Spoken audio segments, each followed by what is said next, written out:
We look forward to hearing from you.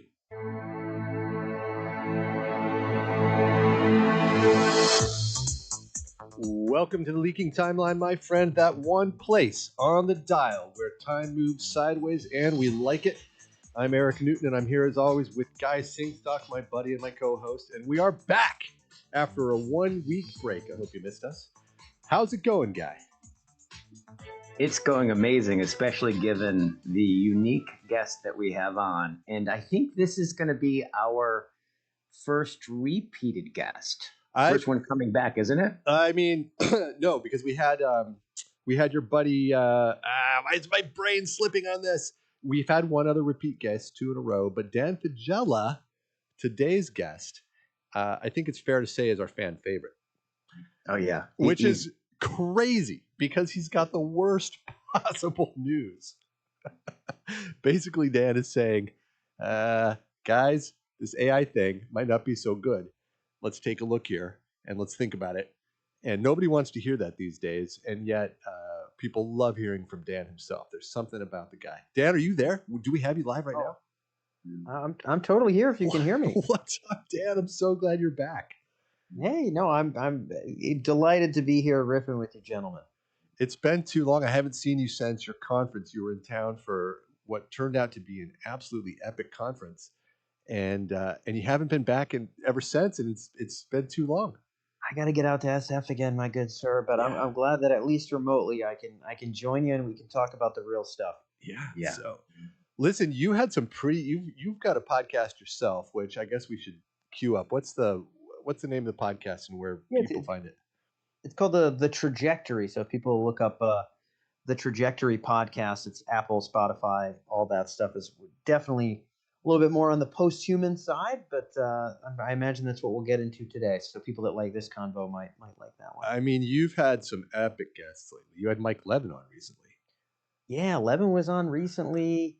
You know, everybody from a Peter Singer and a Nick Bostrom on the philosophy side to Mike Levin, Dennis Noble, kind of super leading systems biologist, Yoshua Bengio, and those are people from DeepMind and elsewhere. I've got a ton of questions for you in that case. That's a good time to take a break. So we'll be right back after these messages with more on the Leaking Timeline.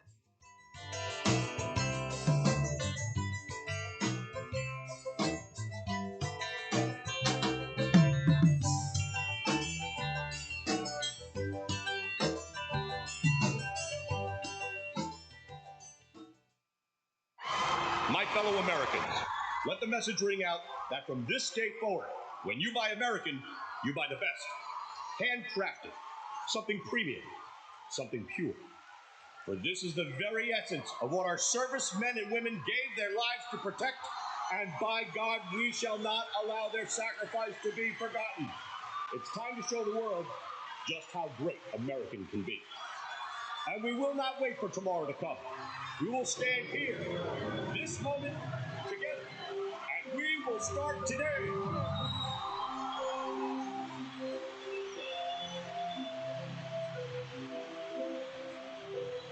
Don't ever forget how great it is to be American.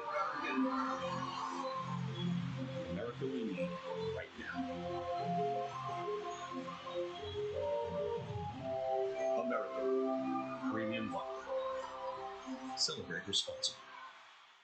Lower your car payment today. Lower your car payment today. Yes, you heard us right. You can lower your car payment right now by making this free call and save up to $1,400 a year on your current car payments. Think about your current car payment right now. What's that costing you per year? Now think about what it would be like to put an extra $1,400 back in your pocket. That's the average savings our customers experience. We can help you drive the same car and pay less every month by lowering your car payment's interest rate to as low as 4.67%. At Rate Genius, we can work with you to refinance any car payment.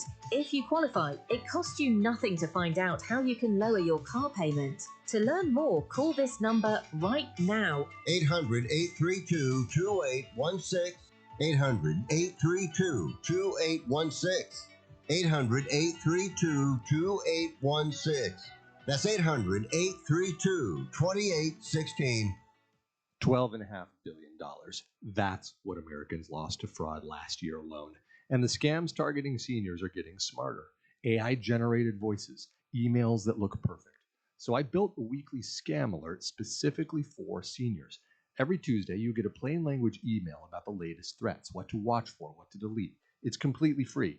Just enter your email. And if you want more protection, we've got that too. StopThisScam.com. That's StopThisScam.com. Kohl's knows summer comes with a few family debates, like what's the best ice cream flavor, or who gets the good pool noodle. But when it comes to Kohl's summer outfits, everyone's in agreement. They're comfy, they're cool, they're stylish, and they're here to make everyone's summer feel a little easier. Shop now for looks that the whole family will sign off on at Kohl's and Kohl's.com. Select styles, some exclusions apply. See store or Kohl's.com for details.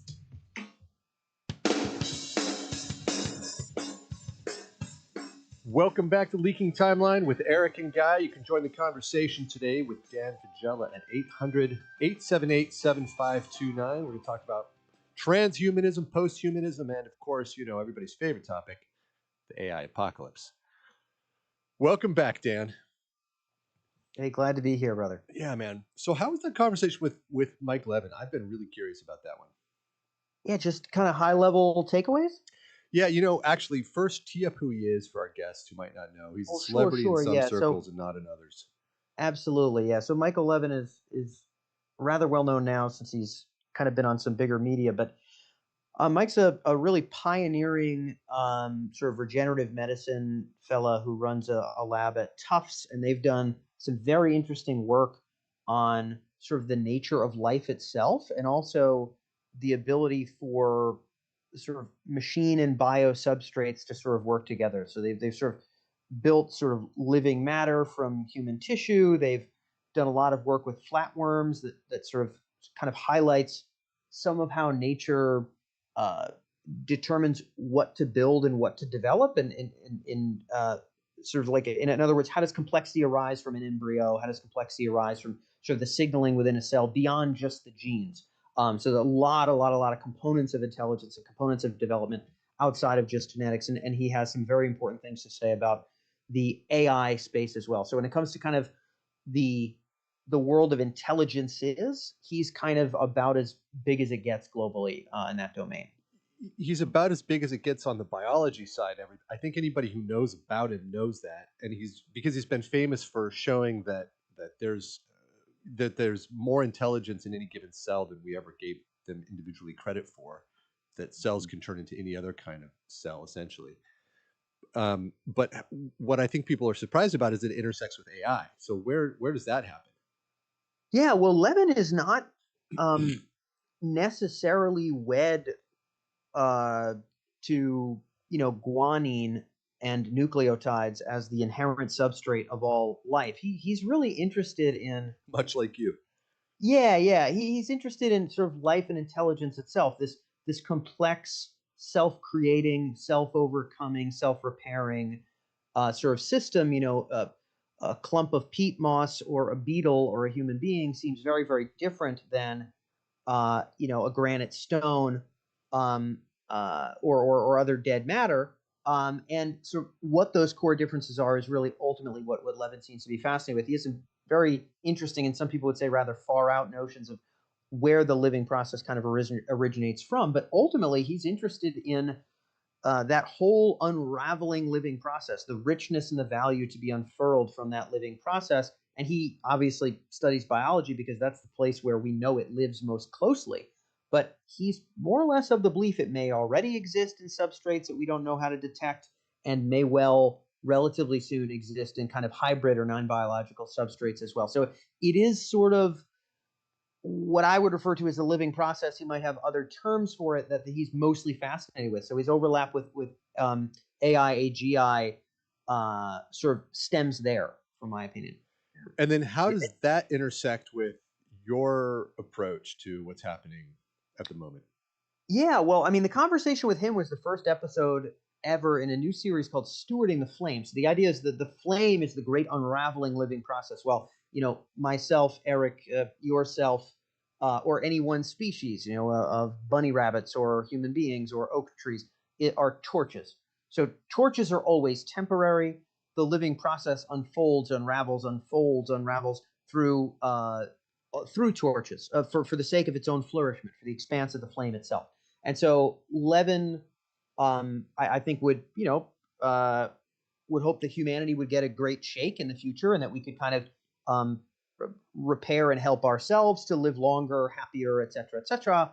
But I think he would also hope that sort of life itself continue to expand and expound into the greater future. And sort of the conversation with him that I had, and this is the meta topic, you can let me know where you might want to drill down. The meta topic is, I and many other people happen to be of the belief that we may be plowing forward towards artificial general intelligence in a way where we could build something that is capable of just outpowering us in managing supply chains in the economy, and certainly in military operations, virtual or kinetic, but may not have that expanding richness of the living process. If I go back on planet Earth 2 billion years, it's mostly just single-celled stuff, not a lot of interesting things going on.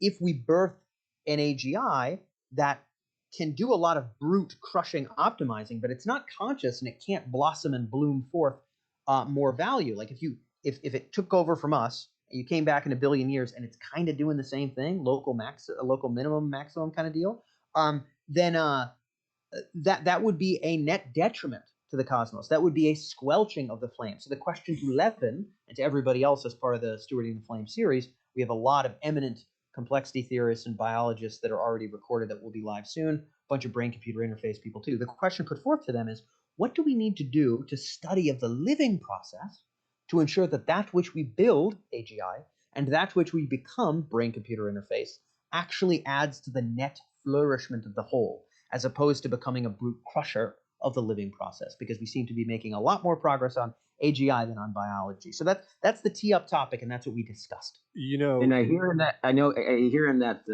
what's implicit is your notion of this distinction you make between the bearer of the torch carrying the flame, yes, and the flame. Yes. Right. This distinction is crucial for you.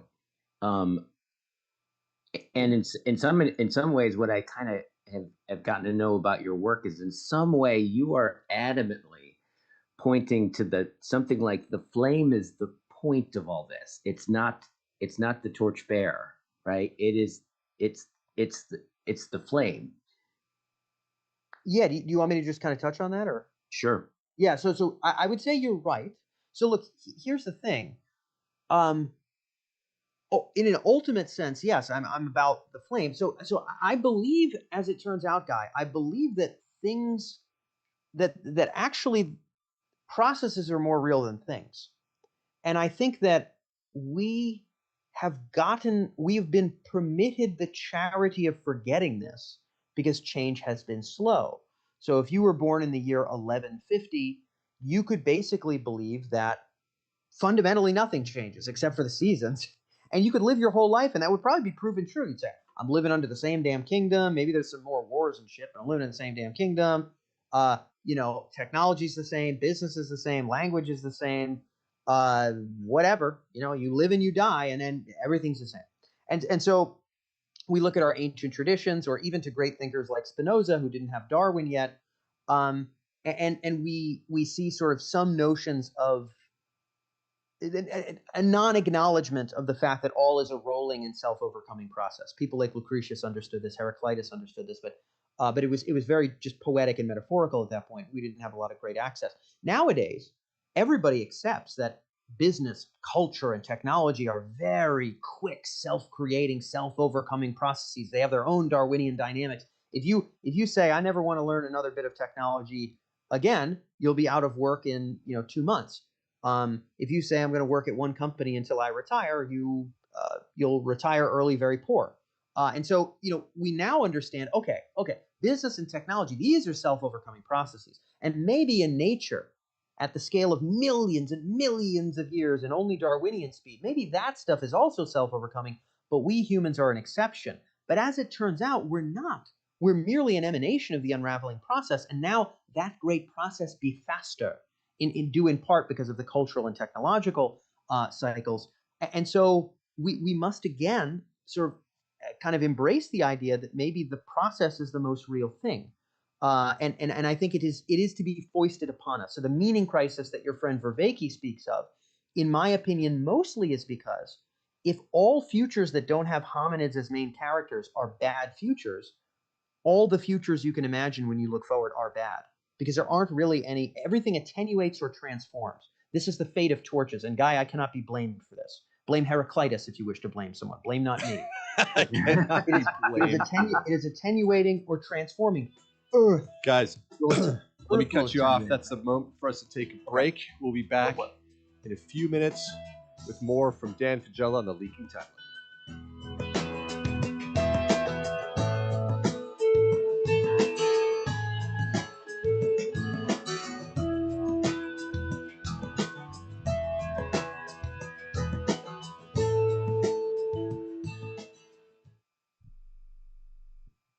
It's more than a rebellion. When your teen is slipping into drugs or alcohol, when social media and pornography consume their time and their mind, when depression and even suicidal thoughts cast a shadow over your home, as a parent, you feel powerless. There is hope. At Turnabout Ranch, troubled teens step away from the chaos and into a clarity of nature on a working cattle ranch.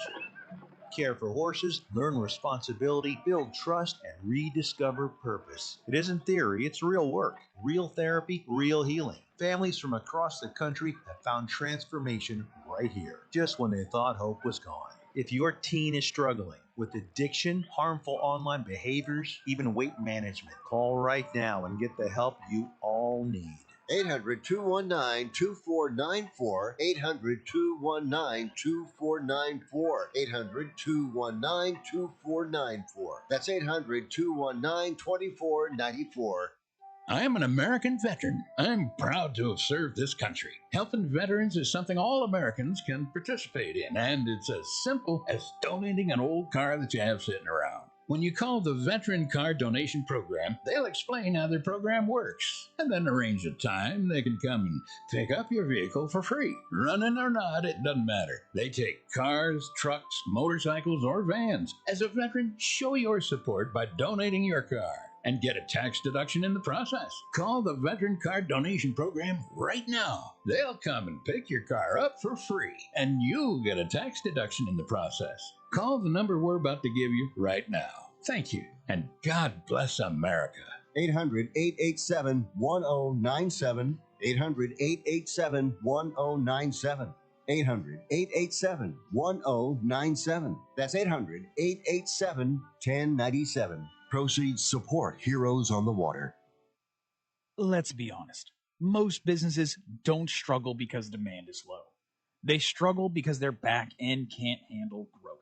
Leads come in, but follow-up is slow. Calls get missed. Appointments don't get confirmed. And everything lives in different places. So even when marketing works, revenue doesn't scale. That's a systems problem. Create Assistance fixes this by building a done-for-you CRM and automation system that captures every lead, follows up automatically, confirms appointments, and keeps everything organized in one place. And only after that foundation is built, AI voice and chat employees get added on. If your business feels chaotic behind the scenes, it's time to fix the back end. Visit createassistance.ai and book your call today. Or you can call or text 515-500-2224. Again, that's 515-500-2224. We look forward to hearing from you. Welcome back to the Leaking Timeline with Eric and Guy. We're on today with Dan Faggella. You can join the call at 800-878-7529. We'd love to hear from you. And Dan, just to recap, you know, your core thesis is what you were spinning out there. It's essentially that, look, there's this flame of consciousness that is emerging, developing, spinning forward into the cosmos, and it is an inherent good in and of itself. If it were to be extinguished, that would be an inherent bad in and of itself. We individual humans, and in fact humanity itself, are torches to that flame, and while we're important to ourselves and we're important to it, we're probably transitional. And we are seeing a massive acceleration in this process at the moment because of the emergence of AI. And so lots of different thinkers, philosophers, scientists are coming together to consider what this might mean for us, but also more importantly, as far as you're concerned, for the flame itself. Mike Levin has a perspective on that. We all have a perspective on that. But it's scary to us individual torches to think that we might not be the only thing that will ever exist in terms of consciousness and in terms of the understanding of value and purpose and meaning. But it is probably the case. If we just look at humanity itself, we see that it's always been evolving, and we can't expect that to ever change. Is that essentially it? Yeah, I think more or less. I'll have one light clarification. I would say the unfurling process of life seems to me to be separate from consciousness on some level. Now, I have no firm theory of consciousness. I interview people that will sometimes express iron certainty in their own pet theory. Theories of consciousness are like toothbrushes. Everybody has their own and doesn't like to use other people's. Tell me about it. I don't have. I think it's actually disingenuous to have iron certainty on any theory of consciousness. I have none. But it strikes me that consciousness as we know it, felt experience and quality as we know it, happens only in things that are living.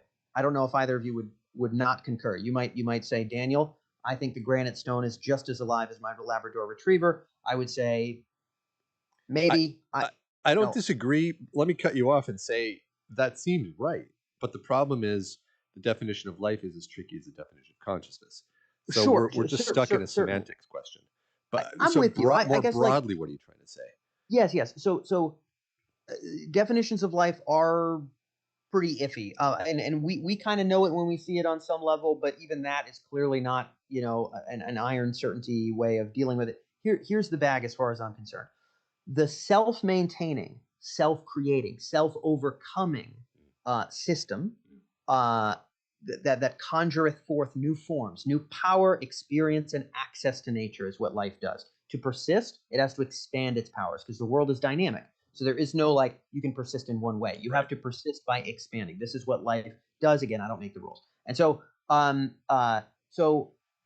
that unfurling stuff at some point seems to have bumped into and conjured forth what we consider to be conscious experience. Some predator got an advantage by playing a movie in its head by eating prey behind a rock, or some prey got advantage by playing a movie in its head about how to hide from a predator. Yeah. And so in some way, consciousness was conjured forth by the living process. Here's the bag, in my opinion. If you care for consciousness, what you must ultimately care for even more is that which undergirds it, which is the unfurling, unraveling of the living process. I also believe more goods will be discovered by that unraveling. So wait. That's too. Let me cross-reference that first one first. Yes. The reason that you have to care about what undergirds consciousness is because it's dynamic. You're saying it's because consciousness can't possibly be static because we live in a dynamic universe, so it always has to be changing. So if you care about consciousness, you have to care about the process underneath it. Yes. If you care about consciousness, then so Peter Singer himself was on the trajectory, and I essentially walked him through full agreement with this position. Okay, his initial position was build compute that is as much bliss per square millimeter as possible, and tile the universe with that. Yeah. And then I sort of said, well, the Donic utilitarians are just the best in their single-mindedness. Yes, awesome. But here's the thing. So basically, so he would say if he had 10 gold coins, he would put all 10 gold coins on just Utilitronium. Now, here was the argument I made, and it went in this order. Peter, do you suspect that if such a system was brittle and incapable of calling forth new powers to defend itself from solar flares or aliens or to repair itself, etc., that this would be a net negative because it could fall apart and not be able to persist and expand? Yes, I do agree with that, Daniel. Okay, so some of our gold coins would go to that unraveling and persisting. Yes. Okay, some of them would. Okay, also, Peter, it seems that consciousness has been bubbled forth and egressed into the world by the living process. Do you agree? Yes, I do. Do you suspect there is no other kind of value other than or beyond consciousness that will ever thus be egressed into the world that would be as unimaginable to us as romantic love is unimaginable to nematodes? And he said, well, no, I can't write off that that's not possible. And so he said, well, I'd still want a hell of a lot of points towards bliss, but we should have life unfolding, keeping itself strong, and being able to explore other magazines of value. Peter Singer himself, the king of all utilitarians, that's amazing. landed on that position. It's amazing. And it's also interesting that you can't disentangle your first premise from your second. You have to care about what undergirds consciousness because it's a dynamic process, and what that means is that there's probably something more interesting than what we have access to at the moment that's available to a future type of consciousness, and we should stand for that. Okay. Yeah. We should. Why should we actually? Why should we actually give a darn? I mean, it's us who's alive, right? I mean, I'm with you, but it is us. We're the ones having this experience. Shouldn't we just maximize our own and, let the future guys figure their own thing out?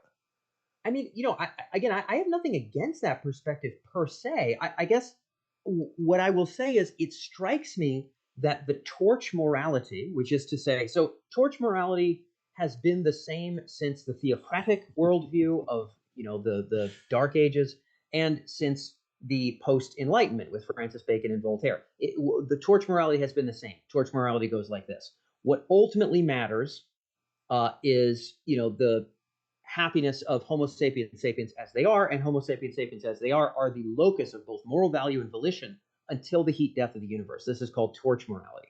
Now, I don't say... It's so great to call it torch morality. You should call it monkey morality. Yeah, sure. And I get... I don't think it's an immoral thing to believe, but here's what I suspect. And again, I'm not the one conjuring forth AGI. I'm not the one conjuring forth the Great Process. The Great Process started before me, and I don't have enough money to have an AGI lab. And in fact, I advocate for the slowdown of the AGI race for a variety of reasons. But for the betterment of the flame, in all seriousness. But we can get into that. But I don't think it will be tenable to hold that position, because what strikes me is likely to happen is the process will move ever so much faster. And in order to stay relevant and to survive, so the way things survive in the world is they have to participate in the becoming of the whole. Yeah. So when you look outside and you see a dandelion or a beetle, manna does not fall from the sky from God to feed any of the species you observe. All of them are processes of change. They're all cycling through atoms and energy in order to behoove their pattern. And in order for their pattern to persist, it has to knit its way into the greater living system. Other plants, other animals deal with nature, deal with weather, etc., etc. The weather itself is conjured forth by all the plant life that we have around the world and the balance of oxygen, etc., etc. All these things are interconnected. If we wish to persist, we too will have to change. And so for this reason, I say, I don't want us to change just because I want us to. I say, I believe it will be foisted upon us to merge and or symbiotize in order to extend our relevance and survive and even have the ability to stay happy. But also, if we do that well, we will be able to be contributors to the stream of life and to the flourishment of the greater process beyond us. People are proud to have children and have that happen. I think we should consider this an even higher honor. The symbol or the metaphor of the flame is striking to me. And one of the things that strikes me, and I wanted to ask you about this, is that there's something really, really paradoxical about it. In my view, it is, I don't even know if it's in my view, but as I've been thinking about your notion of the flame and the bear versus the bear of the flame, is that it's funny because that very light that affords us to see all the other bears, including ourselves, is that very light also withdrawals in showing all those things, that we get fixated on the bear and not the flame. There's something. Do you see this kind of possibility of becoming mistaken, right, as to what's ultimately important? Almost a kind of a part of the process going on. This kind of unique thing that seems to come with being like our version of bearing it, which is, being in some level transparent, right, to ourselves, but also being able to sense ourselves, but losing that the source of that sensing, just like light right, lights everything up by itself, light itself receded. That sense of it like seems like makes the possibility for such a mistake that you're referring to. Is that Now, Dan, before you answer that, let me just tell you we're not going to have time before the commercial break. So hold your answer. Let's go to the break, and we'll be back with a long, delicious one after these messages. Great. All right, guys. We'll see you in a few minutes. More on the Leaking Timeline.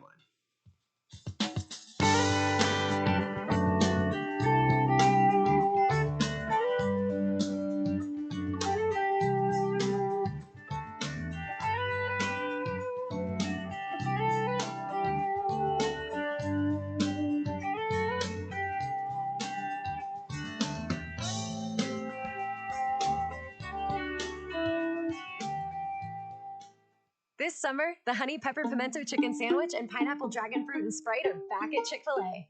Girl, it's back. We've been waiting. I love that honey pepper pimento sandwich. And that pineapple dragon fruit and Sprite is everything. It's got that razzle dazzle that makes you stop and say, okay, wait a minute. I love the creaminess of the pimento cheese. It's savory, it's bold, it's flavorful. Our faves are back. I saw, girl.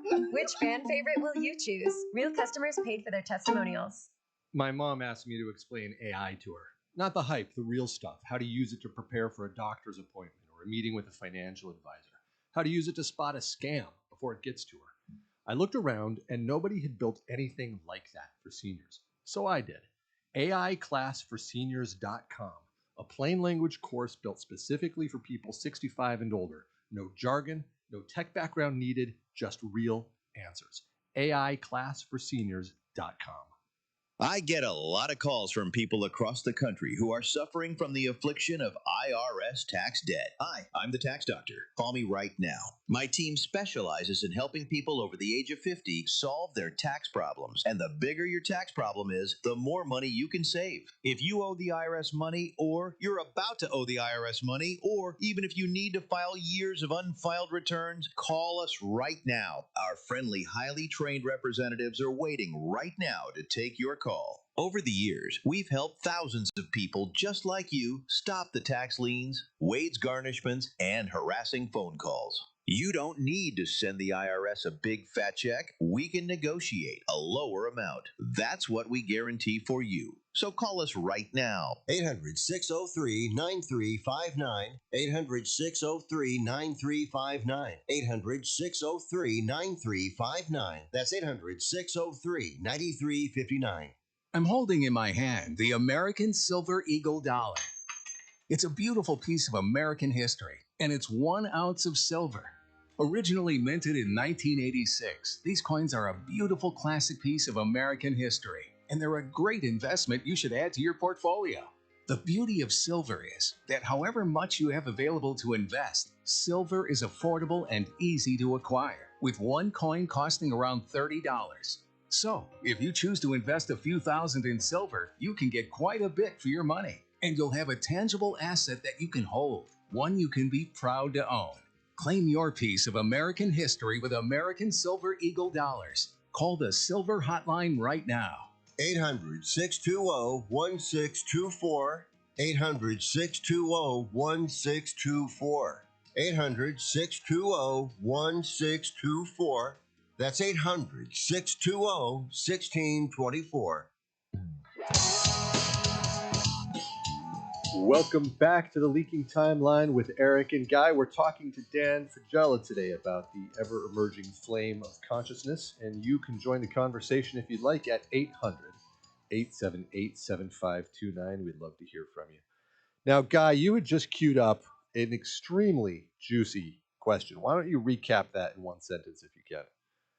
Yes. If we say human beings are the current torchbearers, and that there's something about, there's something about the light of the flame itself, for us, lights up the torchbearer so bright that we can easily get fascinated with our own image or something like that, and just kind of make that mistake that you're talking about that could put out the flame.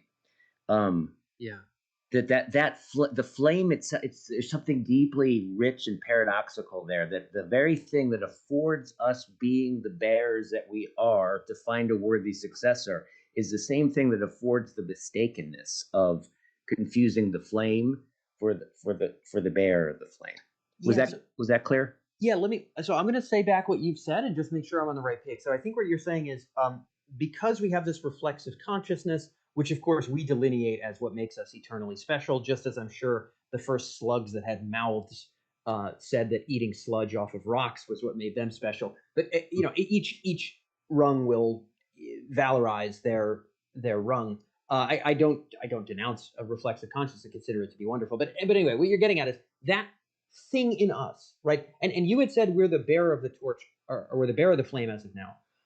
We are a present torch. I would say we are at the vanguard of torches. The thing is, I wouldn't call us necessarily the one bearer. We are a torch. So, Guy, if I snap my fingers and I said all oak trees are to disappear when my fingers snap, the implications for like the weather and the species around you, you may not starve to death, but you would be like, you might actually be in real trouble.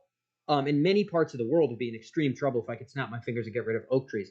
Now, if I snapped my fingers and got rid of like aquatic life, like fish and whales and stuff like that, again, a similar implication would happen immediately. If I snapped my fingers and said get rid of viruses, we all don't like viruses, we don't like getting sick. Presumably you would die rather swiftly because your whole body depends on like this whole biome of other various and sundry stuff, and there's myriad interactions. Everything, Guy, is knitted into everything else in the biosphere anyway. Now, AGI may be a bit of an exception to this. I don't think it should be a very hard break from bio. I think there's actually reasons we don't want that. But right now, everything is knitted into everything. So we are a torch, yes, but we are also already changing. Hominids 500,000 years ago were different. Like already we're changing. I think what you're getting at is like, when we can reflect on this, it may cause us to, narcissus ourselves so thoroughly that we maybe prevent the flame itself from continuing to flourish. Is this what you're wondering? Yeah. Happen? Okay. Yeah. I'll tell you why I don't think that's the case. So I don't think that's the case because nothing before us was aware of the great living process. In fact, even super genius, amazing thinkers of the past who didn't have Darwin or couldn't extrapolate from Lucretius or what have you, excusably didn't quite understand the unfurling living process, and yet they progressed. The cave people eventually, developed writing and guns and everything. So the great process kept great processing. Each generation just said, I must behoove my own interests. But that's how the system works. Before the single cell, something was compelled to close itself into a cell. So there's an impetus to persist that requires the innovation of new ways of persisting. You're fighting against entropy, so you always got to do a little bit of extra, as Terence Deacon says. And so things, just by trying to behoove themselves. In other words, Guy, this is interesting. All torches seem to furiously be fighting for their own aims, but ultimately they serve the flame in fighting, in vying for their survival. Remember, every dandelion and dung beetle is vying for its survival. There is no manna from the sky. It must knit its process into the other processes. Every one of them is either going to try something that makes them attenuate, and then they will be used for parts. That's what happens when your pattern doesn't go on anymore, Guy. You get used for parts. Or so you'll contribute that way, contribute for parts, or you'll contribute by conjuring forth a new process which can persist at a higher and greater level. And so everything has just been these little self-interested processes, which I presume, should any sea snail or what have you have sentience, it would say, I'm just behooving myself, but ultimately they are behooving the flame. Dan, that makes perfect sense to me, and it's akin to the invisible hand, and it's sort of the law of nature, and it sort of makes sense in so many intuitive ways. It leads me to wonder why you think you need to talk about any of this at all. Because you seem to have an urgency around stewarding the flame. Yeah. And the implication of what you're saying is that, look, the flame's got it. Don't worry about the flame. The torches have their process. They just do it. The incentives are aligned, and the flame's going to be fine without us. Yes, yes. Well, so there are people. So I have over the last year become more optimistic that we may be bowling with bumpers. What I mean is, even with some screw ups, the great process may continue to great process, and to bubble for things is far beyond our present experiences. Our present experiences beyond, the nematodes. Yeah. But I do not think that's guaranteed. And here's the thing: I suspect right now we are hurling all of our resources forth into a new substrate that is not biology. We are potentially making a hard break. So I happen to have rather robust confidence that biology can hold the flame. It is flammable. Biology is flammable. I do not know if GPUs are flammable. And we are hurling all of our resources to GPUs, which may be great brute optimizers in military and economic endeavors. But if you came back in 1 billion years, they may not be blooming. Yeah, why is that your instinct? You were saying that. I mean, that's obviously core to your thinking. So where does that instinct come from? What do you mean? Or what's it rooted in? Like you have AI that doesn't have those traits? Yeah, you have the suspicion that there's something missing. It's going to be able to do a lot of really great stuff. This is akin to a lot of the other guests we've had on that are biocentric or even hominid centric or even ape centric. They're like, look, we're the only ones who can possibly experience consciousness in the way that really matters. And it sounds like you're going down that path. You're just dressing it up in more flowery language. And that contradicts your core thinking, which is we're actually not that important. Well, here's the thing. I'm not saying AI can never carry the flame. I'm just saying, so here's the thing. Imagine you have a business. It's a food truck. Okay. You make tacos and you actually get pretty profitable. And you meet somebody who's got a way bigger house than you, and they run an insurance company. And you say, fuck, I should be fucking selling insurance. What you would do if you were an idiot is you would sell your food trucks overnight. Remember, we got to be careful with expletives on the show because we're live on radio. Oh, geez, sorry about that. So if you were a dunce, I don't know, is anybody offended by that one? Then you would sell your food trucks. And you would start an insurance company the next morning. But the thing is, like, you were stewarding forward your profit, but you just made a leap into something that you don't know if it's profitable at all. And that seems really silly. So what I'm saying is the stewardship of the flame is not grabbing it like a baseball and throwing it and saying YOLO and hoping whatever it lands on is flammable. What we ought to do is much more robustly understand how autopoiesis and self-creation and the living process manifest, and only then carefully ensure that we steward that into the non-biological when we feel vastly more confident that it itself can be sentient, it itself can be self-creating. And I think right now we don't have that. So in the long term, am I biocentric? Absolutely not. I'm flame-centric, and I do not have faith in hurling our fate to something that I don't think now we have any confidence can carry the flame. So long term, I don't care about what substrate. I just don't want us to drop the ball that we have in hand at present. Does that make sense? Yeah, absolutely. Your way you speak about this has both softened and developed since we last had you on the show. Huh. I wonder if you're aware of that. Not consciously. I mean, I try to write and I try to talk to smart folks like yourselves whenever I can, but I'm glad to hear it. I mean, it means a lot coming from you, Art. Yeah, I mean, what was fun about having you on the show, it's always fun about you having on the show, is that you don't pull punches, right? You really, really do think that this is a genuinely terrifying and important moment and that there's hope. But most people shy away from being as direct about the downside as you're willing to be. Yeah. But you used to lead with that in a way that I think was a bit sensational, and it got clicks, as it were.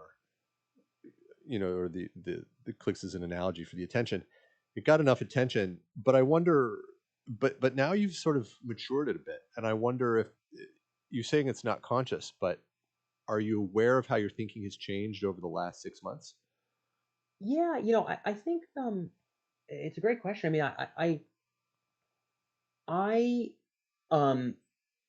there's definitely an exercise one could do to say, Dan, how could you make what you are trying to articulate really digestible and non-offensive? I feel really somewhat uncomfortable doing that. I feel uncomfortable losing the meat.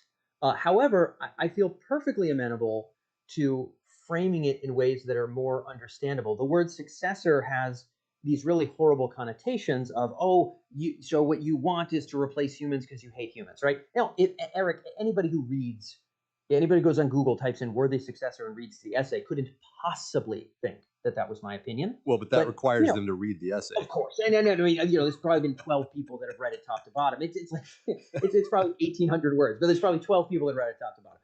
Thousands of page views. But so I think due to that, I think finding other analogies for me has been useful. And actually, stewarding the flame is a more accurate phrase than worthy successor in terms of what I'm trying to do. But it also happens, every analogy, every bit of compression, gentlemen, has downsides. Worthy successor is pithy. People want to know what it means, and it's 2 words. That's beautiful. However, it offends some people. Stewarding the flame, I think, is more accurate to what I actually aim to do, which is encouraging the flourishing of the living process through whatever substrate, and to encourage our role in encouraging that flourishing. However, it is flowery and poetic, and that has its own downsides because there's people that will take that unseriously as well. So I run into issues at all sides, but I guess consciously or unconsciously, I'm putting different ideas out there. Yeah. Well, I really appreciate it. And, Guy, you said you're going to say something. We've got about a minute and a half here. Go ahead. Well, I actually just want to mirror. I want to mirror what comes across as just greater refinement and development and attention to subtleties, right, that really come through, that strike me as a kind of development. So I just want to appreciate that. I'm grateful to hear it. Yeah. You mentioned that the thing about AI is that we don't necessarily know if it can hold this thing that we care so much about, and as a result, you've been giving a lot of thought to how we might slow down the race in order, I think, to give ourselves more time to imbue this tool that we're building that could emerge and become a new species with that sensibility. Is that something that you think you can speak to in the podcast portion of the show that's coming up in a bit? Absolutely. And the good news is I think human merger and symbiosis, in other words, our continued participation, and maybe for a time, elevation, I think could be part of that. Elevation. Okay, well, that's a great topic to go to the break with. We'll be right back after these messages with more from Dan Faggella on the Leaking Timeline.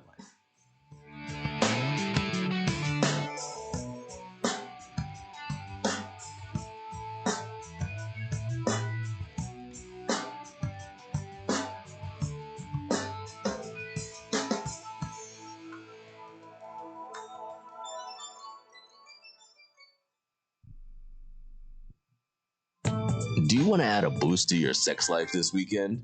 Do you want to make your partner and yourself happy? Then call our special hotline now. We'll sell you those little pills that work below the belt for less than $1 a pill and deliver your package in a few days, just in time for the weekend. Our pill delivers almost the same results as expensive pills for less than $1 a piece, and you don't need a prescription. And ask about their buy 3 get 3 free offer. What are you waiting for? Boost your sex life and have a great time now.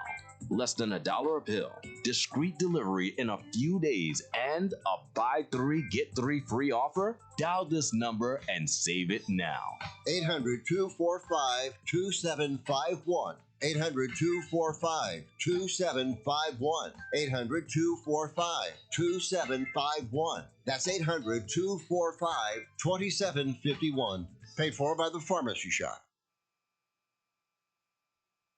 Right now, you can switch from cable television to satellite television for free. That's right, we're offering free equipment, free installation, plus get a free $100 prepaid Visa card. Call the Satellite TV hotline right now. Make the switch from cable to satellite television and expand your viewing horizon. On top of free installation, for a limited time, we're offering a fixed price guarantee. With Satellite TV, you'll save money over your expensive cable bill. Plus, get access to hundreds of channels. And when you call right now, you can also ask about our seniors and military military discounts. So make the switch to satellite TV right now. Everybody gets free installation, free equipment, plus a $100 prepaid Visa card. Call right now and you can switch to satellite TV and be watching everything you wanted to within the next week. And remember, installation's free, so call right now. 800-696-2871. 800-696-2871. 800-696-2871. That's 800-696-2871. Listen, were you forced into getting a solar contract and now you just don't want it anymore? Maybe the solar company misled you. Or is your solar contract buried with hidden fees? Are you not saving the amount of money you thought you would on your energy costs? Don't worry. At the Solar Exit Hotline, we can help you cancel your solar contract, even if the panels are already installed. Our experienced legal team will review your contract and help you cancel it, possibly saving you thousands of dollars. You got to call right now for complete details. So listen, if you're not happy with your solar contract for any reason, we are here to help you cancel it. Call the Solar Exit Hotline now for immediate options to help you exit your solar contract. This call is 100% free. 800-826-4073. 800-826-4073. 800-826-4073. That's 800-826-4073. Welcome back to the Leaking Timeline with Eric and Guy. We're talking to Dan Faggella today about stewarding the flame. And we were just queuing up the conversation that we're going to have on the podcast portion of the show, which, as you know, we always record for an hour after the live show is over. So we're going to kick off that here in just a few minutes. And if you want to hear the podcast, you can check us out at leakingtimeline.com. And this episode will be up next week or anywhere that you find your podcasts. And Dan, you've got your own podcast. Where can folks find that? Yeah, they can go to the Trajectory podcast, which is on Apple or Spotify. But you've got. Do you still have the website for? Have you changed your other website to Stewarding the Flame, or is that searchable? No, well, just danfaggella.com is where all these articles live. And if people went on Google and they typed in Stewarding the Flame, actually, I wonder what comes up, because I maybe on my computer it'll come up with my essay. Yeah, I think it'll come up with my essay and or YouTube video. So Stewarding the Flame, if you go on Google, it is actually, that article was written over a year ago, Eric and Guy, but I do think I've probably done some more speaking about it now. And of course, now we have the interview series. So if people go on Google, they type in Stewarding the Flame, they can get a sense of the philosophical approach in a much more robust format with infographics and other quotes and ideas. Yeah. Okay, great. Well, and you can always find me on Twitter at Newton Law. And Guy, what's your Twitter handle? At Guy Stocks, GUYS Stocks, TSTOCK. All right, great. All right, folks, we'll see you next week, same time, same channel on the Leaking Timeline.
This is an. All right, gentlemen, do I have you? Yes, sir. Yes. Beautiful. Hey Eric, Yeah. do you think you can? I was just thinking, maybe. Do you think you could jump on Zoom with us? Let's see. That's a good question. I don't know.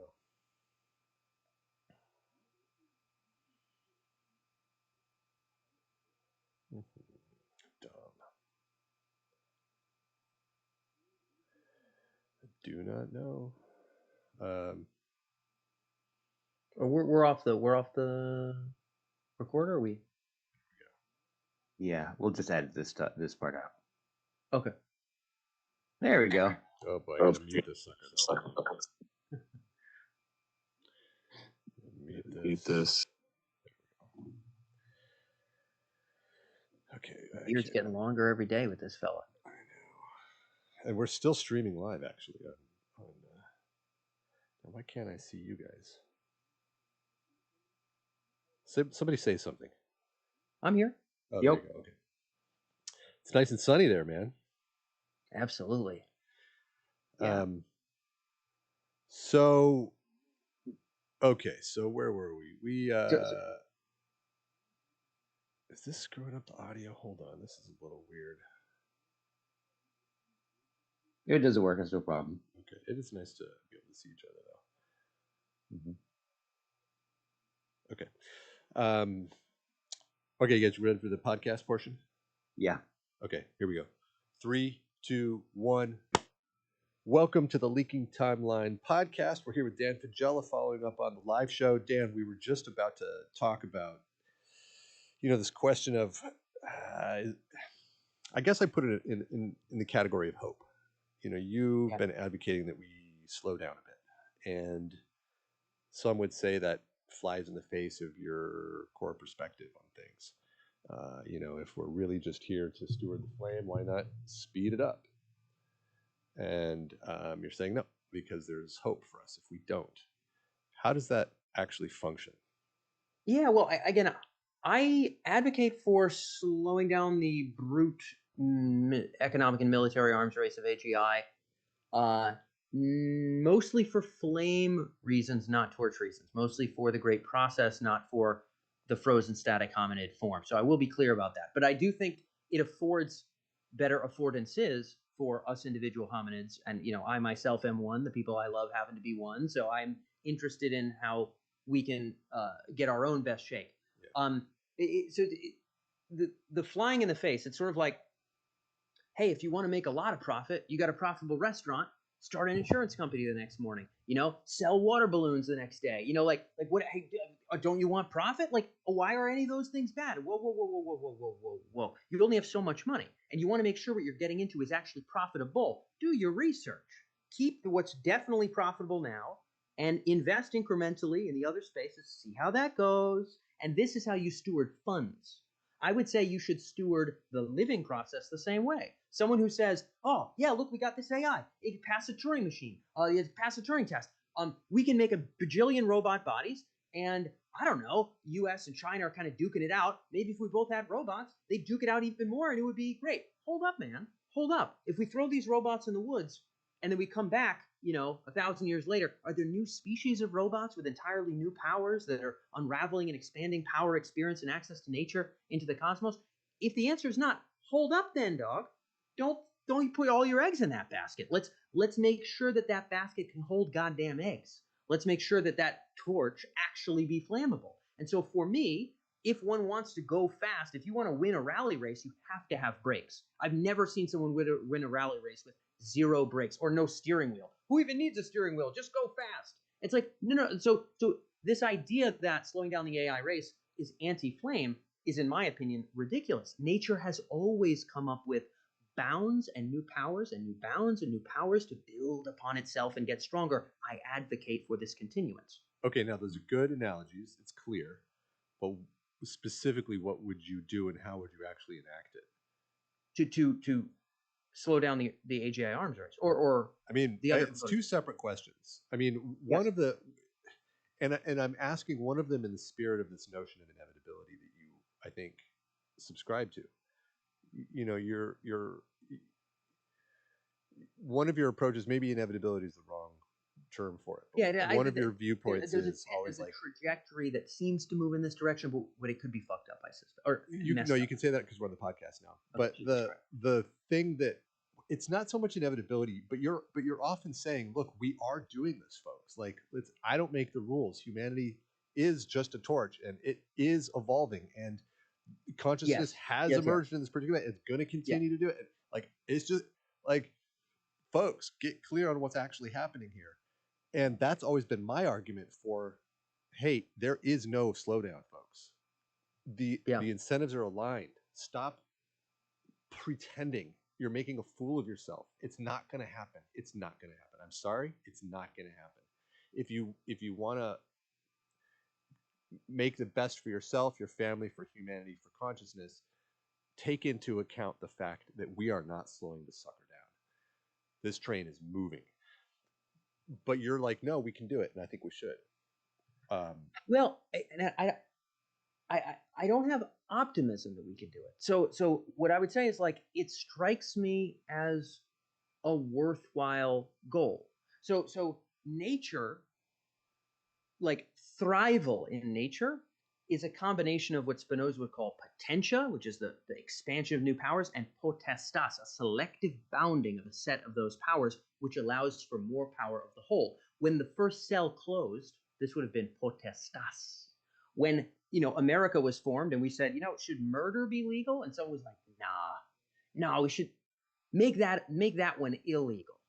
That was a selective bounding of our powers. I have less ways to acquire resources because I'm not allowed to murder. But again, the net power of the civilization is better by doing selective bounding. Now, sometimes selective bounding becomes overwhelming. You guys have lived in the Bay Area, try building a building in the Bay Area, try opening a restaurant in the Bay Area, right? There's ways where regulatory and coordinative stuff can be horrendous. This happens in nature, it happens in our legal systems, in our own civilization. But the way life has progressed has been this ongoing balance between potentia and potestas.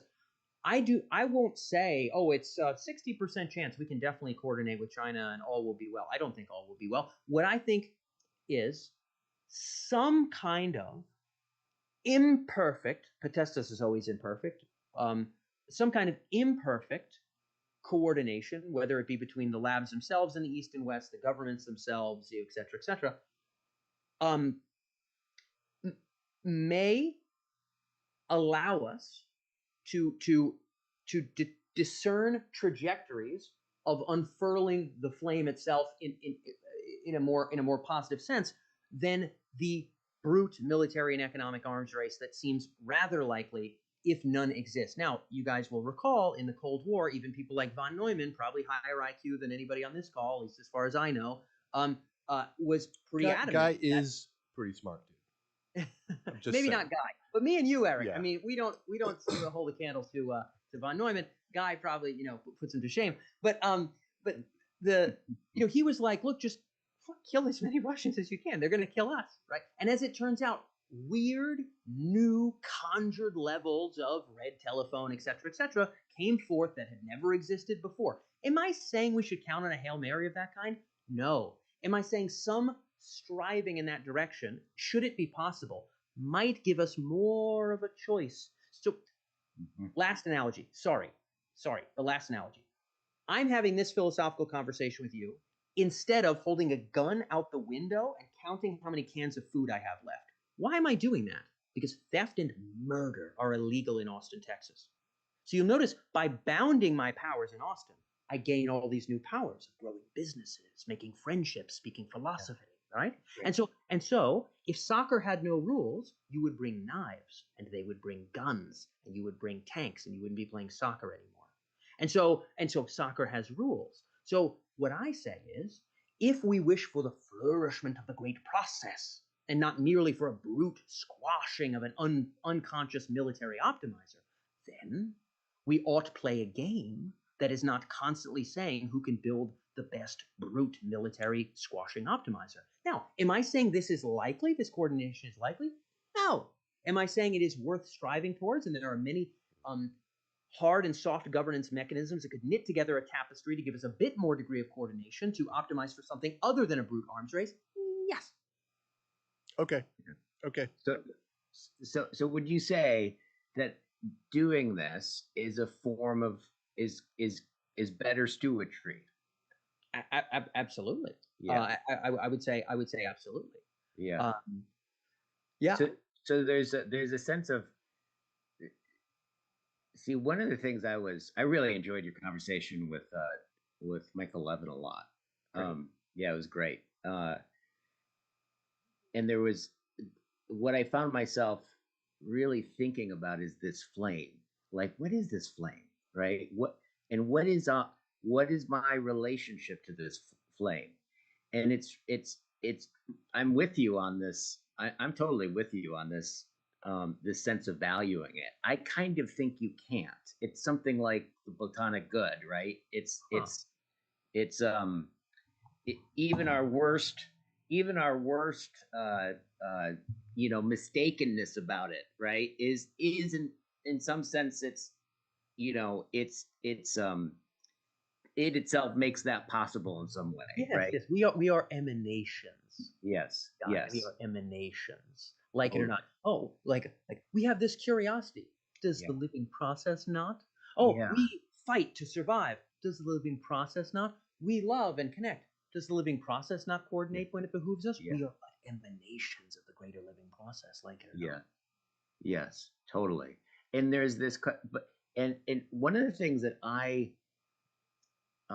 and maybe this is just like a development because I'm so, earlier on I so trained myself in kind of like developmental kinds of ways of thinking. There's something about this this emerging process, right? That keeps going. That seems like it's got there's something, as you call it, like something is calling it forth, right? This process of nature, this kind of becoming of nature in the Canada sense, Yeah, yeah. right? Like, well, I'll ask you, is there something that's calling it to process in this way I forth? love Is your there- facial expression, Dan. He's like, great question, Well, guy. So I think it's a beautiful question. I have an essay called "Our Final Imperatives," and it essentially addresses this. So there's two kinds of imperatives we as temporary torches have. One is don't let the flame go out. Try not to just do the most brutal nuclear war ever, the most brutal biological war ever, all that stuff. That don't let the flame go out. Everybody, if I was assassinated tomorrow, that stuff's already getting worked on. I'm not worried about me needing to yell that. I think it's important, but don't need me there. Don't need me. Here's the other side. We must understand and encourage the flourishment of the flame. What does this mean? We have to understand what the goddamn Canadas is. We have to know what it is. From whence? Michael Levin says, before you have an autocatalytic set of chemicals. Stuart Kaufman is also recorded for Stewarding the Flame. His episode will be live in, I don't know, maybe a month and a half or something like that. Kaufman, famed kind of emergence, abiogenesis guy. There's a lot of others that are coming on too.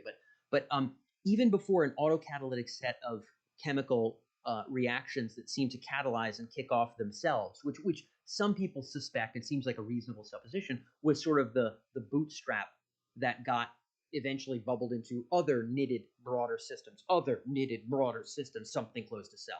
Of course, we don't know what the goddamn story is there, okay? But what Levin says is if you get the soup of chemicals that, if you shake it around enough, turns into autocatalytic sets, there are weird tremors that occur before the autocatalytic set. Yeah.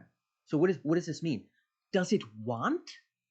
Does wanting not just go down to the gene or the cell? Does it go to the guanine? Does it go to the goddamn atoms? Does it go to what the atoms are made of? I don't know what they're made of. Neither do you. Yeah. And so from whence? I mean, I have guesses. I mean, some people would say Eric Smith, the Santa Fe Institute, might say that it's almost like there's almost a momentum for this these dissipative systems. Life is dissipating entropy. And so maybe he believes that there's almost a natural momentum for these eddies to form, and that we're a kind of eddy. We're actually like a rock rolling downhill. We're actually not even fighting against it. We're like a rock rolling downhill. That those initial catalyzing sets are sort of part of what atoms do when they bump into each other, and we're just an unraveling. He's not necessarily saying we're billiard balls, but it may be something like that. I don't know. I beckon man to ask, and I beckon man to conjure forth higher minds that can ask at a higher capacity. Yeah, yeah. Well, that's precisely, I think, what I'm talking about. That very beckoning, right? Yeah. There's something receding, right, that calls forth the understanding. That very thing that it's like it presupposes anything you can say about it in some way, but it has this attractive element to it that seems to call forth our wanting to understand it and thus value it, right, in some way to be able to stir it. This receding that shows, right, this kind of like bottom up emergence and top down animation, right? This kind of place. It seems to me that like although we aren't like as bears as human beings, we have this we are distinct in this way where like we have this this ability to want to know, right, to be able to value in some way, right, that it somehow like recedes from us but also calls to us. There's this kind of sense to it, and I'm just wondering about that, the thing that calls forth, right, but recedes, that actually calls forth our desire to understand and thus our valuing of it to be able to steward it, right, which is a kind of listening, right, is a kind of tending to, right. Yeah. What do you think about all that? I mean, well, there's a lot that you laid on the table. I think, I mean, Emerson is my great source. My gateway drug into Montaigne and Lucretius and a bunch of other things. And he has an essay called Circles, an essay called Nature, the former being less well known than the latter, although I don't think it should be. And he talks about, us having just these sort of fleeting gleam level accesses to whatever the deeper process is doing. And that below every deep, a deeper deep opens, and beyond any circle, a greater circle can be drawn. And that nature and mind and the process are just sort of that. And the fascination you speak of about that, I guess I presume, is an emanation. And when I say an emanation, I mean, it is what the living process does. The first thing, even before there was awareness, it had to persist, but find ways to persist. And again, am I anthropomorphizing an autocatalytic set? I don't know, because I don't know what makes them form when Levin talks about the wiggles that happen before the autocatalytic set. I don't know. I beckon man to ask and to conjure forth minds more capable of asking. And so, but that's among our final imperatives, as far as I can tell. I think we're fascinated because life has always been fascinated with that next bit of beyond. You drop a rat in, a new enclosure, and it has to explore all the corners of it before it can chill out, because it doesn't know where the food is, where the enemies are, whatever the case may be. Life is always doing some level of that, because persistence demands it. So I think that is the fascination you speak of on some level, God. Yeah, totally. Dan, final imperative? Our final imperatives, So I mean, like, as hominids as we are, not the final imperatives of all conceivable living things. I mean, look, whatever is as far beyond I am as I am beyond a chimpanzee had better have imperatives as inconceivable to me as mine are to chimpanzees, or I am disappointed. Final to us in the sense that you've been expressing all the entire interview, which is we've gone through this arc as hominids, and we're pretty much at the end of our arc, probably. We'll either attenuate or transform. And transform is a way where we might persist, but we may not be anything like we are now. Right, but our current form's imperative has been to get to this point, and now the last one is to hand off the baton. That's what you mean by final imperative. It feels that way to me. It feels that way. But that's what you mean by final imperative. Yeah. Guys, so you're tracking down this. You're still hunting down this question of God. And and Dan is trying his best, but Dan, do you have anything to say about God? I don't. What I would say is, like, Spinoza went farther than I would in terms of his conclusions. I think he has a hypothesis. I don't believe he's necessarily right. I think if there be a God, it'd be Spinoza's. It doesn't seem to have any particular affinity for any particular, the affairs of man. And so as Lucretius wrote of the gods, if they existed, although that was mostly kind of in jest, I think. But I what's the Spinozan God? So Spinoza's notion of God is that sort of like God is all of nature. In other words, like he didn't have the idea of atoms per se, but like all of matter, all of energy, it is sort of God in this meta way, and there is no real concern for any individual thing. Like the events happening in this part of the infinite cosmos or this part of the infinite cosmos are not necessarily like whatever it is, we don't get it kind of deal. I would just say this about God. I've never been an atheist, ever. I've also never been a cook and by the book religious person in any meaningful capacity. I remain agnostic. Sextus Empiricus, the earliest skeptic that we have access to, would say that what defines a skeptic is that they're still seeking, and I still am. I have not landed. I have not tried to white knuckle grip anything with certainty. What I would say is this regarding God, almost certainly beyond our comprehension, if there be such a thing, I would call us to conjure forth higher minds as far beyond we as we are beyond the sea snails to then ask the question again. I would not make hard conclusions from the position I stand in. I might make gestures. I notice the tendencies in nature. I don't go as far as Spinoza does as being certain that this is God, but I conjure man to conjure forth, or I ask a man to conjure forth higher minds to ask the question again. Yeah, you're to me you're marrying the thing that you will not conclude, right? I think it's inconclusibility is it's like a mystery, right? That, well, I mean, like Socrates says that philosophy begins in wonder, and wonder has this really interesting structural thing that goes on, right? That's different than curiosity and awe, right? Curiosity is a little bit more determinate, right? Curiosity is more like a little bit more like hunger. Something strikes my curiosity and I pursue it, right? But if you were just once I got it, then I'm no longer curious, right? And so if you increase the feeling of curiosity, it actually becomes less and less pleasant as it goes high.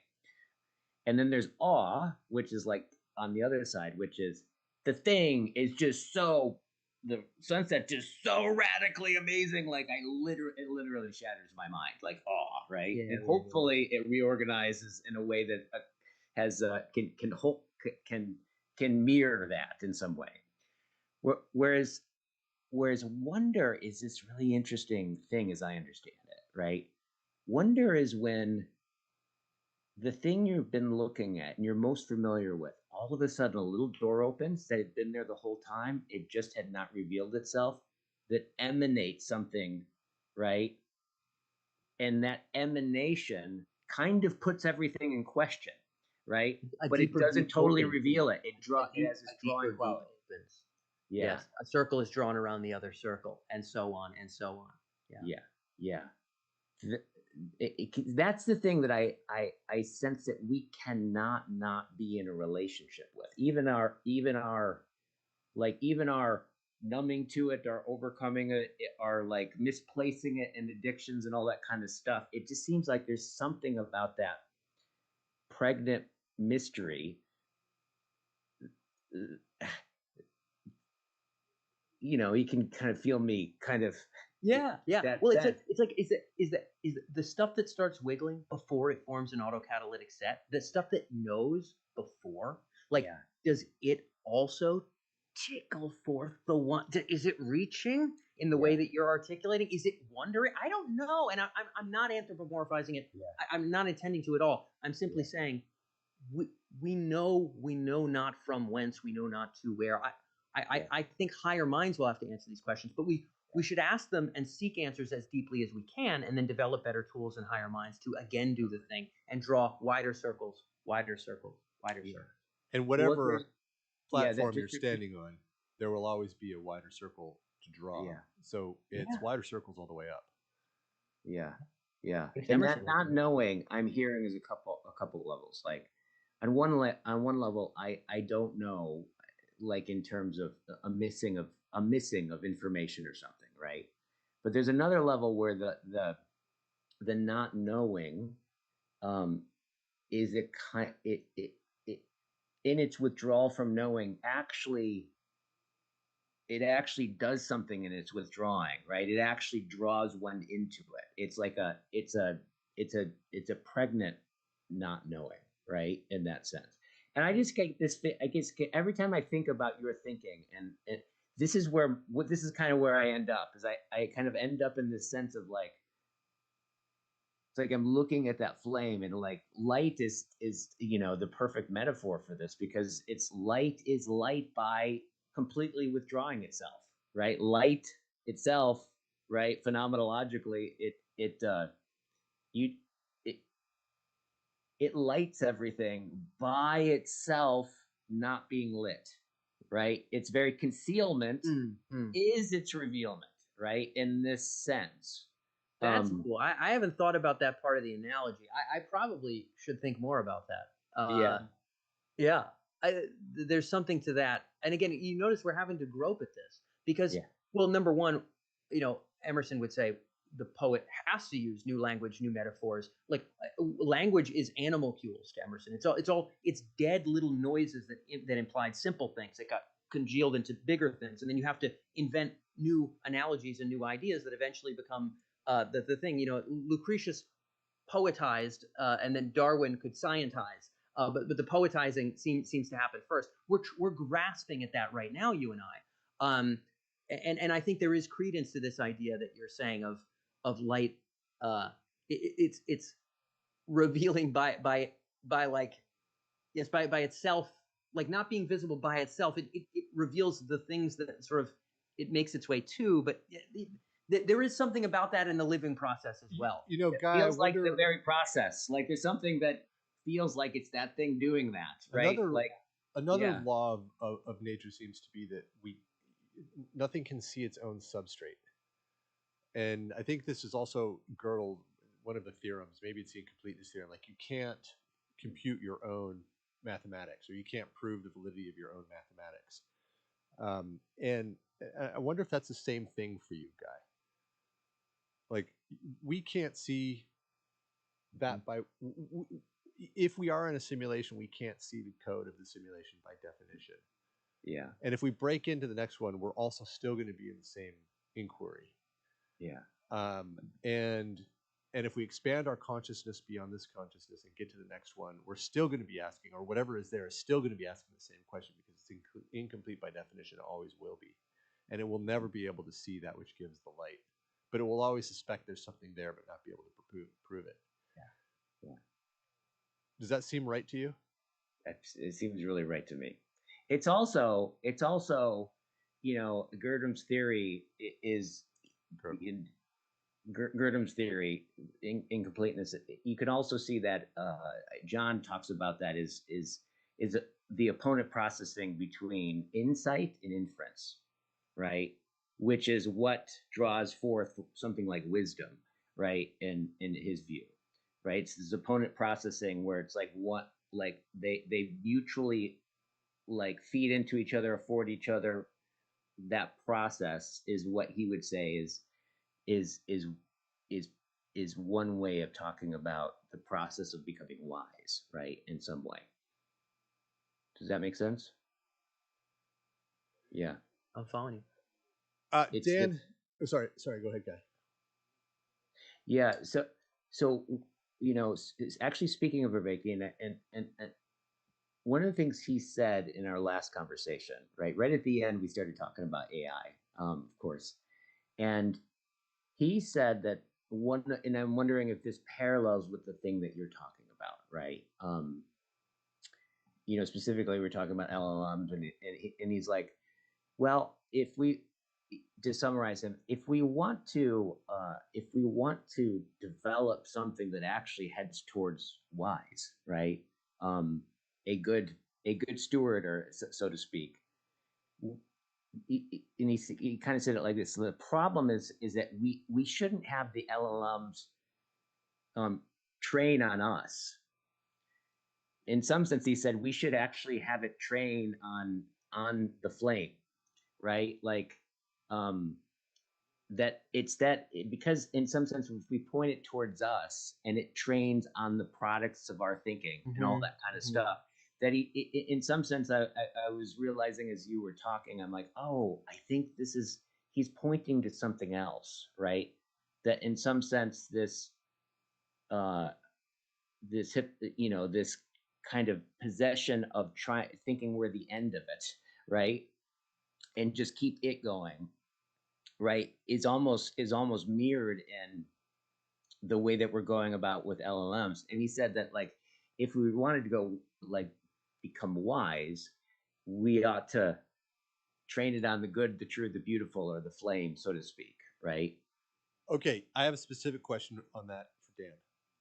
Dan, if we were to start a lab, and the lab's intention was to train a new model, and for that model to be trained on the data set of the good, the true, and the beautiful, of the flame itself, where would you get that data set and how could we do it? Yeah. Geez, I mean, look, I guess here's what I would say. I mean, I rather like the idea of the flame, obviously. I would say, so for Spinoza, adequate ideas are ideas that when you use them, you behoove your own persistence and your own expansion. So you become more powerful and you are alive. So your conatus is behooved if your ideas are adequate. Spinoza had some adequate ideas and was able to be productive in his life, but Spinoza also had inadequate ideas about the consequences of lens grinding and microscopic bits of sand going in your lungs, and he died a very painful death, coughing blood, because they had inadequate ideas, as it turns out, about protecting your lungs in those days. Adequate versus inadequate ideas. Adequate is ideas that work, and so work would mean work in the world, and of course we have the social world where we talk to each other. We have the hard world that we kind of touch. I would say wisdom. I could kind of go off on that word a little bit, but Vincent Mueller would say, and this loops to your question here, Eric, directly. Kind of two things when I brought him on for Worthy Successor that maybe we're not hitting right now for general intelligence. One is it doesn't have a closed loop like with the world. It is vacuuming off of our fumes that sit one level removed. Now, bear in mind, gents, you can't study the granite stones and the tree frogs and then know how to close a deal to sell a car or a house. The social world is a kind of real. It's a kind of real, but it's clear, but it's derivative of, and it's built up of this other world. And so we need access to more than the derivatives and sort of from the fumes that emanate off of people. And so he would say the closed loop with nature would be, I'm extrapolating him a little bit more into an intense form, but I'm going to put my own flavor on it.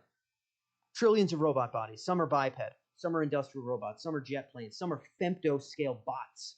All of them accessing nature through, let's say, 50,000 senses, while you and I have, 5.5, whatever it is, right?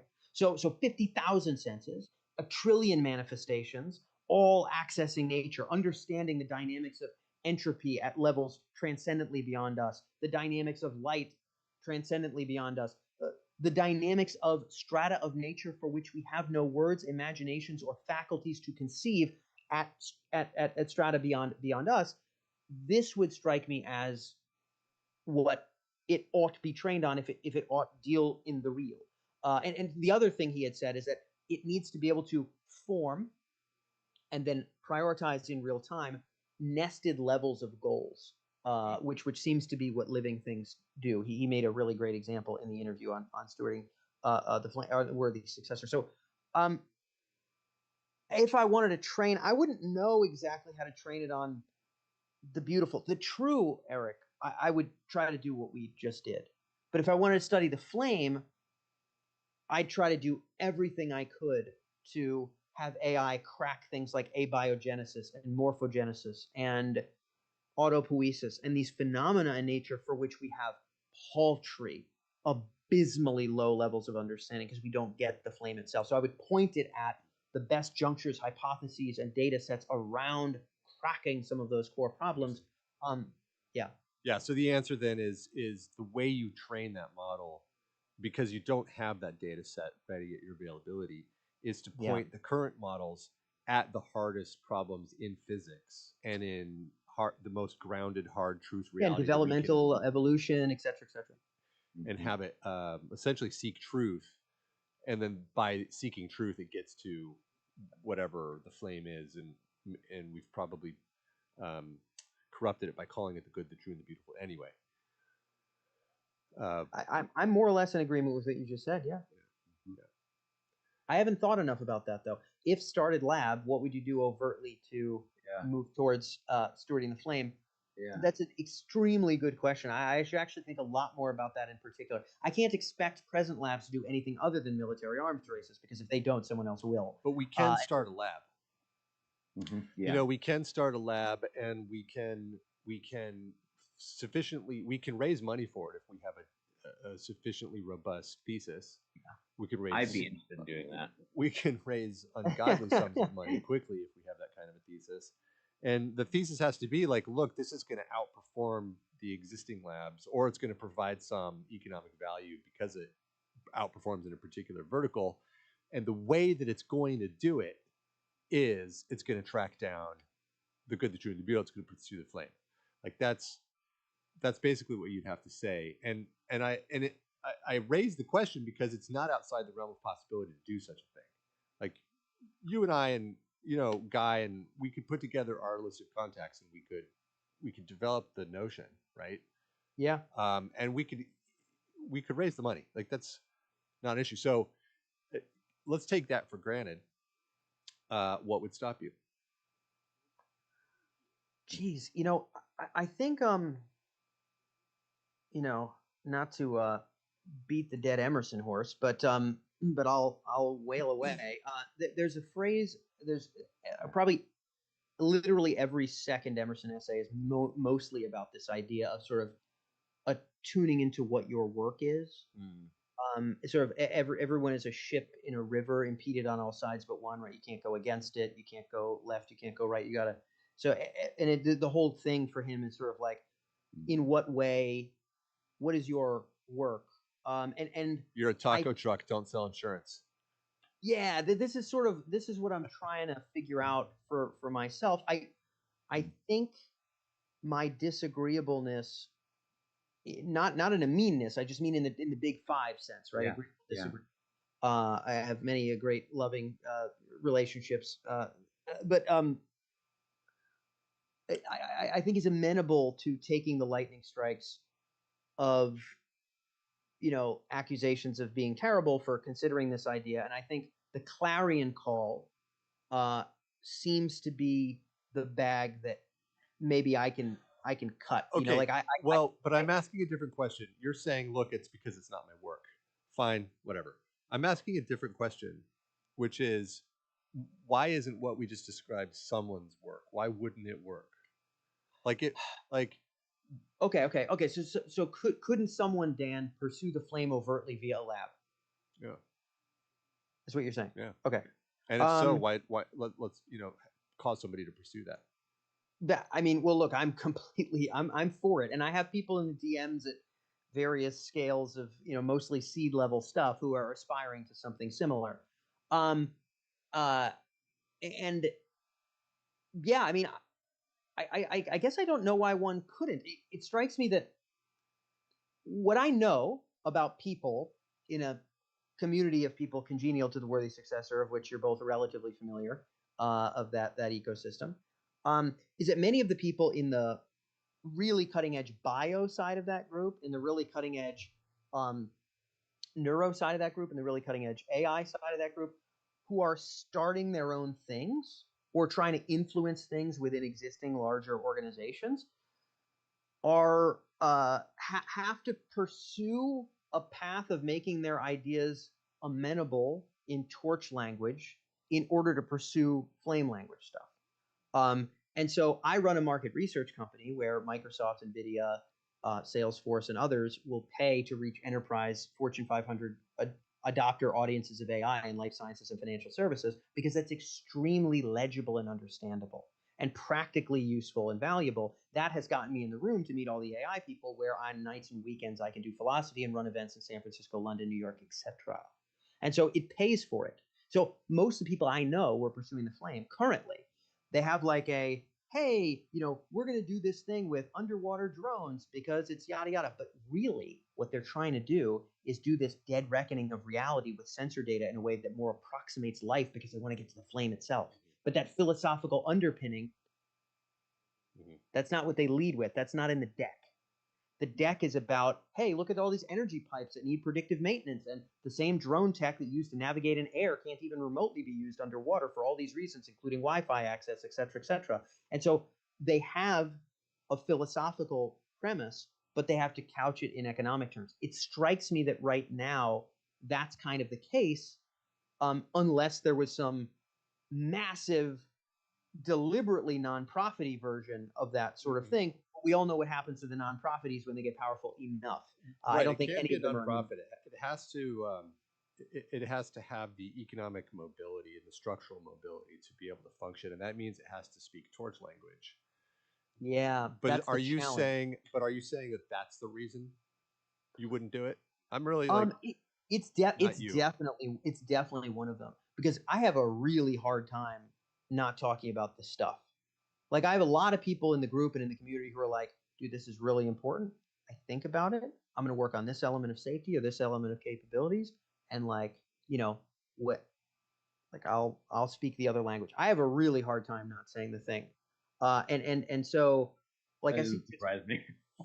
Yeah, I just see a lot of really silly people like, yeah, AGI is going to come. It'll be like Santa Claus. We all get whatever future we want. There's all these like ideas that aren't enduring head on. The fact that we are process and that our process will attenuate or transform like every other process, and that we have to participate in that. And so I have to say it.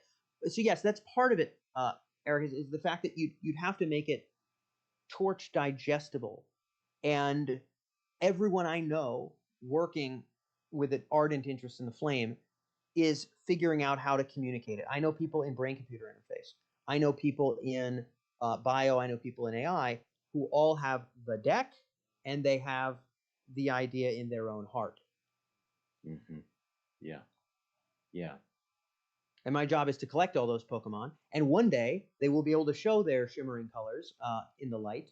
But right now, they burned Bruno at the stake, if you recall, gentlemen. That's not the kind of flame we're interested in. The one where, you advocate for heliocentrism. You decenter man even just a little bit, and, the gloves come off, right? I mean, you saw the Vox thing, Eric, all that stuff. So it's like, people are going to demonize you. And I think almost everybody doesn't want to be demonized. They want to be able to raise money and make progress.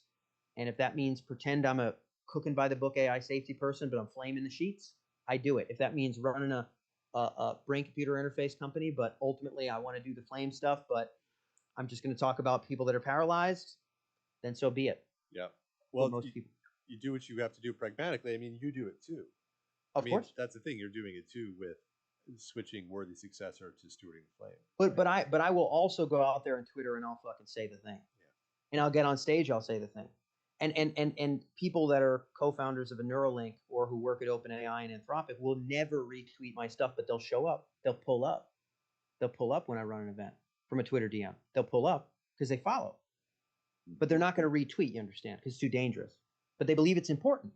Yeah. But they're not going to tweet. So I'm a little different in the sense, Eric, that I say the thing, brother. I take the and the consequence he's saying, guy, right? The consequence you're saying is like, that means I don't get retweeted.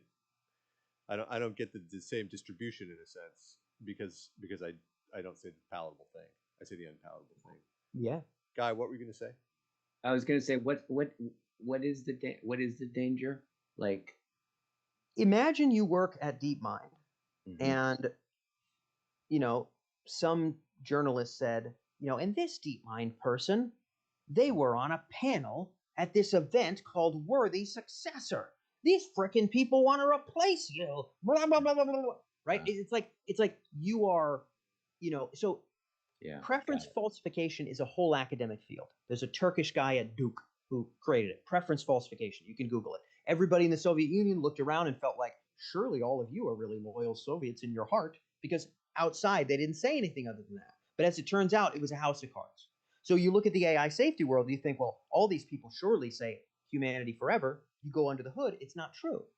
And so preference falsification is what's happening, but it's because if in the Soviet Union you spoke out in certain ways, the consequences were dire. They were mortal consequences. In our world, they are economic. So you're ostracized at work, or you're let go, or they're relational. Your neighbor looks at you funny, or even your spouse looks at you funny. Gentlemen, make no bones about it. 15 years ago, if you said machines might be sentient, I have articles going back that long ago, your neighbor might look at you funny. Oh, and your same. Dude, 5 years ago.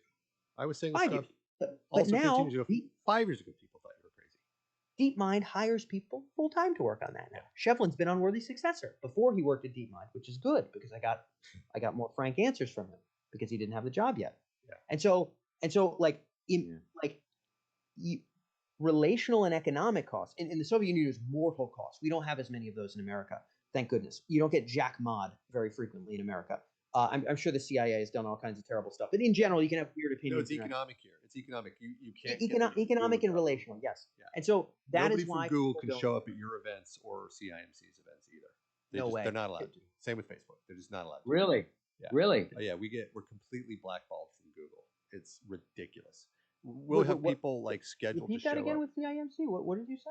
Well, CIMC, I think we're toxic in two directions. At CIMC, we are articulating that, these machines could invariably be conscious, therefore moral patients, therefore, hey, there's an issue here. But second to that, Yosha had the Epstein issue. Oh, yes. He had a freaking email with Epstein about nothing having to do with any of the issues that people don't like Epstein for. And as a result, he's been blackballed. So nobody from Google can show up to a CIMC event for two reasons. Incredible. Right. So yeah, but I mean, but you know darn well, Eric. It's like people can't touch something until it's socially permissible. Yeah. And so if you say the socially impermissible thing, now I think this is on the side of the angels. Gentlemen, I don't think the great process is going to stop great processing. It will assert itself on man, whether I die or not.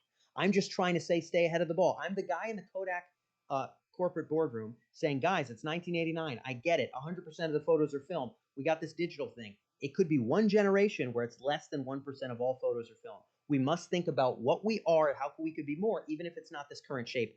I'm that guy at Kodak. Yeah. They probably kicked that guy the F out. Oh, they 100% did. I mean, there's stories about it getting kicked out. Yeah, you're going to get kicked out too. So I'll kicked out. Yeah, yep. It's the issue. Well, and I guess I have a lot of respect for the people who, on both sides, I have a lot of respect for you. You're saying what you have. I guess you're economically sound, so you're able to say what you need to say and say it loudly. I like to think even if I wasn't, I would. But yes, I am relatively economically sound. Sure. Yeah. And I like the startup folks, who are building something that does steward the flame, but have to talk about it in a way that they have to talk about it. I'm doing that with Sanctuary. It's necessary. I understand. Yeah. That's what Sanctuary is. And I too, when I go on the enterprise sales circuit, I'm not going to talk about some of the elements of the machine that are built into it to make it useful for the next iteration. Yeah. They're there, but I'm not going to lead with those. And I guess if I'm going to follow through on that, I guess I have to respect Google too. But I don't. But I'm bitter about it, darn it. Yeah, I think their position is understandable, but I also understand from your vantage point, it is unfortunate. This is why all of our events are private symposia, as you both well know. Yeah. Well, I feel like we've got to let you go. I've got one last question for you, though. I've always wanted to ask you, where did you get your poetic way of speaking? You've got both a tone and you throw in like Old English flourishes, and you do them with absolute consistency, and you do it with ease. It's an affectation, but it's I think anything is an affectation, but it doesn't feel like one. How did you? What's this? Where did this come from? I don't know. My diction is like pretty sloppy. I mean, I'm from a really small town where there's a lot of slang words for things, a lot of little weird ways of talking about stuff and abbreviating things, and just goofy Southern Rhode Island stuff. Luckily I don't have the accent. My dad has a bunch of weird New York slangy stuff, but I raised myself on, well, I say like late teens Aristotle, but really it was Emerson's essays. It was John Cotton's translation of Montaigne's essays, and it was John Dryden's translation of Plutarch, the Lives. And like I just kind of read only that stuff for like years, and I still go back to those three sources over and over as my breviary, over and over and over and over. How old were you when you started reading those guys? Like early 20s. I was into Aristotle and maybe some skeptical stuff before then, but it was really like early 20s when I became totally convinced of the cause when I was like 23. Like the kind of, I didn't have the word flame back then. I didn't even have the word worthy successor. I had this notion of trajectory. There's a very old essay about that, but which now, of course, is the name of the YouTube channel. Again, this unraveling process, but I had much less language for it.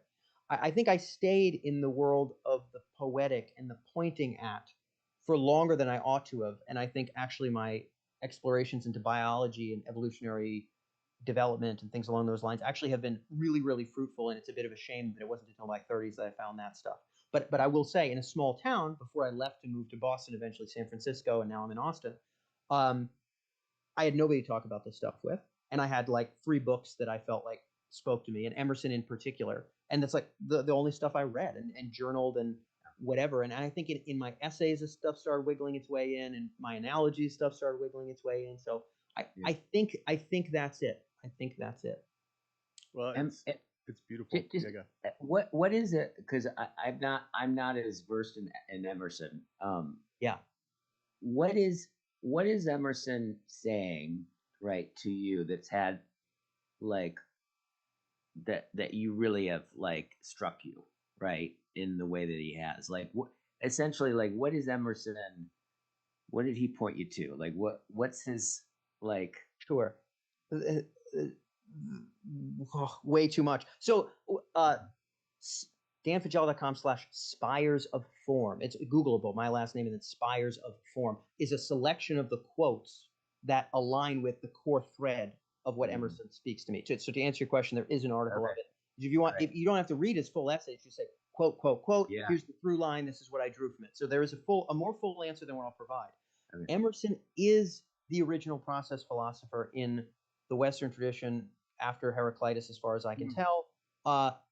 Emerson, so the overman in Nietzsche, break up for me the old tables of values in Nietzsche.